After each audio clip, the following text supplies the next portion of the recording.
Hi, welcome back my channel.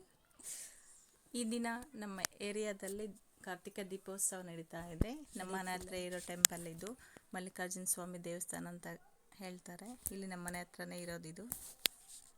ತುಂಬ ಚೆನ್ನಾಗಿ ಪ್ರತಿ ವರ್ಷವೂ ಇಲ್ಲಿ ದೇವಸ್ಥಾನಕ್ಕೆ ತುಂಬ ಅಲಂಕಾರ ಮಾಡಿ ಚೆನ್ನಾಗಿ ದೀಪದ ಅಲಂಕಾರ ಚೆನ್ನಾಗಿ ಮಾಡ್ತಾರೆ. ಇಲ್ಲಿ ಹೂಗಳಿಂದ ರಂಗೋಲಿಯಿಂದ ತುಂಬ ವಿಜೃಂಭಣೆಯಿಂದ ಆಚರಿಸ್ತಾರೆ.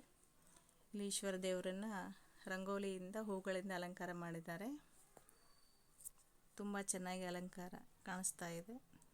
ಇಲ್ಲಿ ಕಮಲದ ಹೂ ಕೂಡ ರಂಗೋಲಿಯಿಂದ ಮೇಲೆ ಹೂವಿಂದ ಡೆಕೋರೇಷನ್ ಮಾಡಿದ್ದಾರೆ. ಇಲ್ಲಿ ವೀರೇಶ್ವರ ದೇವರು ಮತ್ತು ವೀರಣ್ಣ ಸ್ವಾಮಿ ಅಂತ ಕರೀತಾರೆ. ಜೋಡಿ ದೇವರುಗಳಿದೆ. ಆರಾಧ್ಯ ದೈವ ಅಂತಲೇ ಹೇಳ್ಬೋದು ನಮ್ಮ ಏರಿಯಾಕ್ಕೆ.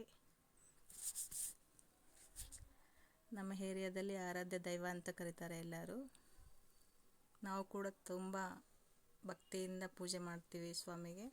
ಇದು ನಮ್ಮ ಅತ್ತೆಯವರು ಹಾಕಿರೋ ರಂಗೋಲಿ ತುಂಬ ದೊಡ್ಡದಾಗಿ ಚೆನ್ನಾಗಿ ಹಾಕಿದ್ದಾರೆ. ಇದು ಶ್ರೀಶೈಲ ಮಲ್ಲಿಕಾರ್ಜುನ ಸ್ವಾಮಿಗೆ ಅಭಿಷೇಕ ಮಾಡ್ತಿದ್ದಾರೆ. ಇದು ನಮ್ಮ ದೇವಸ್ಥಾನದ ಆವರಣ ತುಂಬ ದೊಡ್ಡದಾಗಿದೆ.